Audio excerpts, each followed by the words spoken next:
Hello, this is Mike from Dimensional Walking, and today we're going to do And Rainbow. and Rainbow. Oh, geez, Rainbow, you here You're not too? by Oh, yourself. okay. Sorry, she's here. She's here. So, okay, we're going to do part two on the elements of an alien abduction. Okay, this is part two now, so you have to go back and look at part one to get the other 10 elements. And we're going to start this one off. We promised you on part one that Rainbow would provide or show you some stuff today on symbols and one This of is the one symbol. And the other one is a little extra treat. So don't Oh, give it okay. away. Okay, go ahead, Rainbow. Go for it. Okay, so this is the symbol that was given to me. Um, and and the line I put it two different ways because I wasn't quite sure how it went, but I think I've seen it both ways. So Get it up nice and close, Rainbow. yeah, I Okay, there you go. know. Okay. So if anybody has seen this symbol in an abduction scenario, or if you're just standing around and all of a sudden this symbol comes to your mind, you know a little bit more about it, or at least tell us that this symbol you've seen this symbol before we showed it to you, please let us know. Okay? And then this is what Meek Mohan looks like, but he's a white Pocky-like, but he wasn't the gray color that I have here. But the grays look like this as well. And I might have shown this already. I wanted to show it to you again. And So if you've seen this type of alien, there we go. um, let us know, and maybe you have some additional information about it. So this is what Meek Mohan looks like. So I wanted to just make sure they can see it really well. There you go. Okay, so now we're going to go on to I guess we'll call this our 11th element of an alien abduction, and this one is light beams or tracker beams. So that's an abductee or a cow or whatever it is being lifted into a UFO via a beam of light, and it's often described as powerful and irresistible in force. So, anyways, one of the things I will tell you a brief story of a abductee, two abductees actually, that were doing were in Georgia and they were doing I guess, a very early morning paper route. They came over a hill. They were delivering the Sunday morning paper, actually. They came over a hill into a subdivision. They looked down, and there was a huge UFO with a tractor beam or light beam, and they could see people literally from the ground flowing up this beam into the UFO. They were completely shocked. They got on the phone immediately to me to tell me this experience they had, and to this day, they've never forgotten it. So, did you have anything else to add? No, well, Travis Walton comes to mind on that one Right. because there were there were five other witnesses. Was it Yeah, five? right. And I Yeah. think all of them saw him going into the ship. Mm, So, yep. anyways, okay, the next element is physical examinations. Of course, as we all know, the aliens perform these medical procedures on abductees, taking, tissue and studying parts of DNA, etc. Um, and these exams are often portrayed as sterile and emotionless. So, anyways, anything else you want to add on these examinations? Well, in this one, um, as a young female, your reproductive organs are really important to them. And so in this instance, I remember thinking I was pregnant many times, and then all of a sudden not being pregnant anymore. And so that's one experience I think that can go with that. And then another experience which other uh, abductees have actually talked about, which is really weird, is when you're taking out of the body and you're like your soul or your essence is placed in some kind of container or some strange, I don't know, encased in something, and you see your body. And in this instance, I saw uh, very tall aliens working on my body, and they were doing something to it, and then all of a sudden I was placed back into the body and brought back down. And for me, I went through a year of depression after that because it felt like I had been placed back into a strange body. So it took me about a year to get used to my body again. And I know there are other experiencers who have talked about that, and that is something that they do. They will alter something on the body, in the body. I don't know what it is. I don't know what they did to me, but I know I witnessed it. And then all of a sudden, you're just placed back in the body and you're back here and you have to deal with it. Have you heard of any in your experiences, anybody talking about that? No, no, I can't really say I have. No, Huh. no. Okay. So the next one is number 15, and that is the hybrid offspring. Abductees that are pregnant after encounter carrying a child that is part human and part alien, and they do many times remember that type of experience uh, of having an offspring that is a hybrid offspring. And I've had, again, several of the people I worked with that were abductees and contactees, being female, talked about having offspring, off hybrid type children, and they were brought back to kind of nurture them and see their offspring. It was fairly common, actually, among the females that I had talked to in the past. Um, did you have anything to add on that one, Rainbow? Yeah, I have many Okay. offspring. Rainbow has many offspring. Okay. Well, I had pregnancies. I mean, here's where it's wild and crazy. And this is where people think that you're nuts and crazy. Is that as a woman, you know the signs of when you're pregnant. And then you know when the signs when you're not pregnant. And I think sometimes when they take us, I have seen other young children where they look familiar, but I couldn't figure out why. And Hmm. then it hits you, oh, so this is one of mine. And you don't have I never had like that rush of maternal feelings for the little, for the children I saw Hmm. because I was too much in shock of thinking, okay, well, they're mine.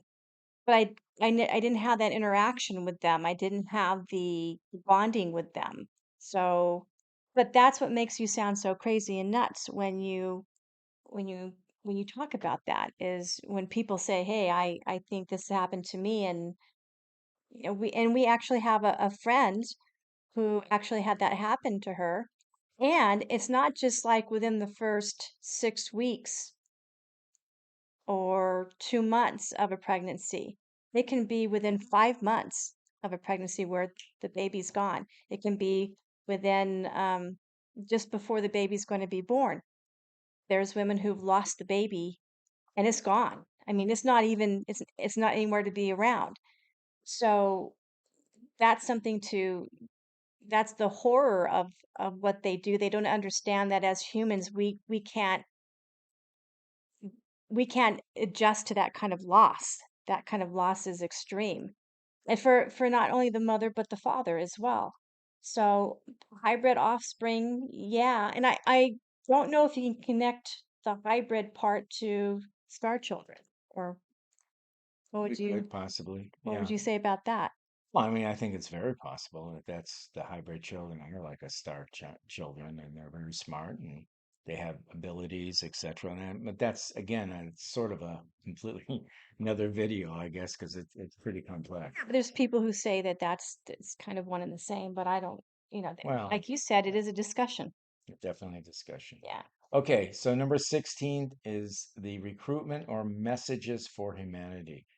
I guess, my message was basically, reality is not what it seems. I've had other messages also. Sometimes it's a warning that, you know, something really bad's going to happen if we don't fix something, maybe like climate change in this case. Um, anyways, many times it's a future event that's going to happen, or you're shown something, you're shown a disaster, or maybe you're just showing some good things that are coming. But anyways, that's kind of my experience. Anything to add on that one, Linda? No, no, they didn't Okay. give me any messages. I don't know why, but or if they did, I didn't remember them. Okay.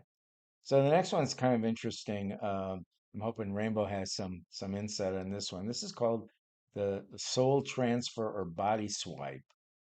The alien transfers the abductee's consciousness into another body, either human or alien, for unknown reasons. Is that does that kind of ring a bell? Yeah, Go for it. Dan Burish, I believe this happened with him. Uh, he was with a friend of his, and when they were young boys, and I think the friend of his died, and they took part of his consciousness and placed it in with Dan. And all of a sudden, Dan had this attraction and desire to do these science projects, and was interested in mathematical subjects that he was never interested in before. I mean, it was overnight. They just placed this young boy's interesting characteristics into Dan. And so that's kind of how I think they kept this essence of this boy alive. Now, I also have heard that a lot of what they'll do is if there is a particular soul that they are aware of and they're conscious of, that they will place them into a body, and they will try to keep them safe if there is a specific reason for that, and that's where the soul pleasers come in. That's a group of aliens who actually watch over specific souls, specific people, and there might be something about them, there might be something about the genetics, the DNA, whatever, and they protect them and they watch over them. And so they place them into families that will keep them safer, and it'll usually be with families where they're not going to come out and be, the next president of the United States. So it doesn't make it so hard to protect them. They're just going to be the next nurse or next accountant or somebody like that who will go on and live their lives. But there's something special about that particular soul that has their interest, and they want to keep that soul safe. Okay. Number 18, alternate realities or dimensions, or even off-planet um, places that the experience carries you to. Okay. One of the things that I will tell you that people that I've talked to, some of them, there was always this destination, and it was actually, in this case, it was Mars, or at least it looked like Mars, that they were taken to and taken underground. And then, there was all kinds of things. Normally, it was a nice, comfortable place to go. Usually, they would show them some really interesting things. They seemed to enjoy themselves there. They met a lot of other abductees and contactees. And so it was always it was consistent across the board that it seemed to be a very enjoyable place. Now, it could have been a different dimension. They weren't really sure. All they seemed to come back and said it sort of looked like Mars to them. But I don't think they really know for a fact. I don't think anybody told them this is Mars. They just saw the landscape. There was, kind of that color, that dusty red color, I guess we'll call it, and that always came back in the interviews I did. So, anyways, did you have anything on that? I was in a huge mothership, and I was with a lot of people, and it was very interesting how they flew this UFO. And there was a big window. We were actually flying into water, and this whole planet that we went to was completely water. There was no land on this planet whatsoever. And when we got closer to the water, it was a beautiful color of different greens. It was like a lime green, an emerald green, like a Kelly green, like just multiple colors of green. And it looked like it had moss on top of the water, but the cities were under the water. And so I remembered this place, and I was very excited to be going back. and we were getting close to the water, and I could see some lights kind of blinking under the water, and that was the landing pad for this massive mothership that we were on, and it was the most amazing. I can I feel it. I feel that experience even to this day of the excitement of being on this planet and going to this underground city that I remembered. I don't know how I remember it, but I remembered it. And I was actually with some very famous scientists. I think some of the scientists that I was with were on the Manhattan Project. Oh, that's right. Yeah. Yeah, you did tell me that. Yes, Yeah, I remember that now. yes, and even Montauk. So I think that Like um, Oppenheimer, huh? Oppenheimer is there? no, Yeah, no. it wasn't Oppenheimer. No, it Okay. was uh, I believe it was Einstein. Oh, okay. It was him. So, anyways, uh, but it was amazing, and you know, and again, you know, when you share information like that, people think you're kind of nuts or crazy. But the intensity of the feeling was so amazingly beautiful. It was like euphoria, and the details of this ship would uh, would have made Star Trek fans just jump for joy. It was so freaking detailed and amazing that I can't even believe that I was in this ship. So, Okay. So next is questions. The abduction experience seems to force abductees to confront profound questions about the nature of reality, the existence of extraterrestrial life, and humanity's place in the universe. So, what I'm saying is that people suddenly start asking these big questions about life. And I think, and what's going on around them out of the blue. All of a sudden, one day they sort of wake up and they're asking these really big questions. So that to me is an element that maybe something happened, maybe in this case the night before. So, any comments on that at all? Okay. Then one of the really interesting things I usually ask people like abductees or potential abductees or uh, what about your clothes when you came back? Because a lot of them have said to me that a lot of times their clothes when they come back are backwards. They were put back on backwards, inside out. Um, maybe they were unbuttoned, really messed up. Sometimes they're even damaged or torn. the shoes are on the wrong feet. Shoes are on the wrong feet. That's exactly right. Even some said that they had one shoe and one barefoot. So these kind of disruptions happen with their clothing. They don't seem to get the clothing always right, and it happened a lot. I mean, I'm not going to say, of the 1,500 or so people, at least a couple of hundred of those people would without me even asking something, say, "Oh my God, you wouldn't believe this. They buttoned my stuff completely. They didn't get the concept of buttons." And zippers kind of blew them away.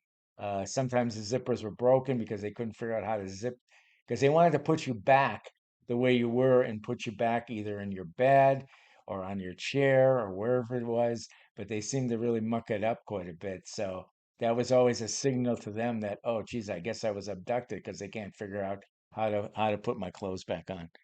So, do you have anything else on that one, Mm, Rainbow? no. Okay. Okay.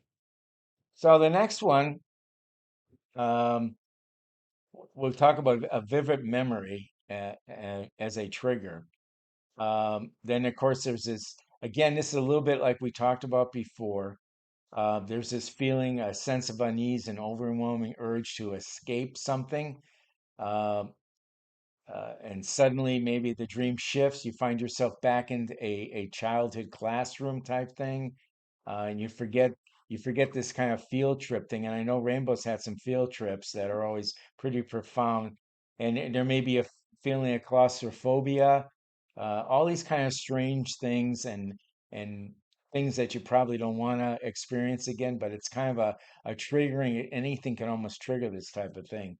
And anyways, you want to go into any of your a little bit of your um Um, I I when I lived on the west side of Albuquerque, and this was back in about 2009, 2010. A memory came back to me where I was actually in a classroom that was an old house on the west side, and Meek Mohan would take me in, and I was sitting with a bunch of probably six other kids, and we were in the old-fashioned desks, the ones that, School desk, I think they call yeah, it. Yeah. the ones like you and I would have sat in. I don't know if they're the same now. I think they're different now with These are pretty computers. small. They're small. Yeah, The and little you thing could put your underneath, your stuff underneath, underneath, yeah. and sometimes you lift it up, the Yeah, wooden table. exactly. Yeah, It was like that. right. And right in front of me was the praying mantis, what I call a mantid, teacher teaching us. And I was freaked out because they used to scare me big time. And I remember looking back at Meek Mohan and asking him, "Why do I have to be here?" And he said, "No, no." And he empathically said in my head, "You have to stay here and you have to listen and you have to learn from him." And so that's, when I turned and I looked at the mantid, and I saw the other kids around me, and it was boys and girls. And, they kind of, you could tell that they had the same feeling I did when we had to learn with the mantids, but because they were pretty scary. But I had that memory, and then the claustrophobia with anything small, like elevators, just does me in. I cannot. Yeah, I get my palms get all sweaty. yeah, I I'll get vouch for hot. that. Yeah, definitely will I vouch get for that. panicky. I'm like a cat with claws. I will just do everything I can to get out of that elevator. So yeah, and Michael has experienced that. Yes, I definitely have. Okay, kind of last but not least, the what I call the dentist chair abduction trigger. And of course, this is a lot of people really are not afraid of the dentists themselves, but somehow when they get in that chair and that light is beaming down at them and they hear the instruments maybe making all kinds of strange sounds, etc., it's very unsettling. And I believe the reason is because that it mimics being abducted and being examined because there's these intense lights. Sometimes they're in a chair, sometimes they're laying flat, but the whole chair thing and maybe some of the noise is very similar to maybe the noise inside of a big ship or maybe underground, wherever it would be. And it really throws people into this really anxious and almost have an anxiety attack. And I think, I used to know some dentists and they just cannot figure out why this happened. Now, I didn't go into it because at that time I kind of knew what the deal was, but I didn't want to freak them out. But I knew that it had something possibly to do with abductions and this experience they had with the aliens. So, Rainbow, did you have any dentist I haven't been issues? to a dentist Oh, that's true. in She doesn't go. She got beautiful, beautiful, beautiful teeth. 25 Yes. years, 30 Yes. years. That's it. And it's and I have to agree with that. Part of the reason why I don't like going is because I don't like I don't like it. Yeah, she doesn't like it at No. all. So, So I don't go. okay. So there you go. There's 20 plus, I guess it was 20 exactly, elements that we believe are primary elements of an alien abduction. And again, I will say, like I said at the very beginning of part one, is that my guess is, or my feelings are, if you had probably a third of these, there's a chance you've been abducted, and I don't think it's bad to accept that that's the possibility. If you relate to some of these elements, please, It's not bad if it doesn't rule your life. right, It's not bad if it doesn't affect your life to where you have no life. right. I think accepting it is one thing, but when like if I wouldn't have had people around me who helped me understand what I was dealing with, I don't think I would have done as well. I think the medicine way helped me a lot because I was studying to be a medicine woman, and I was around medicine men who got the star people, and they thought that if you had interaction with the star people, that that was extremely meaningful and that that's part of your path. So I understood from a long time ago, obviously meeting Michael, that the star people were a part of my path in this lifetime. Okay. So maybe that's an easier way to understand it. It's just part of your life path.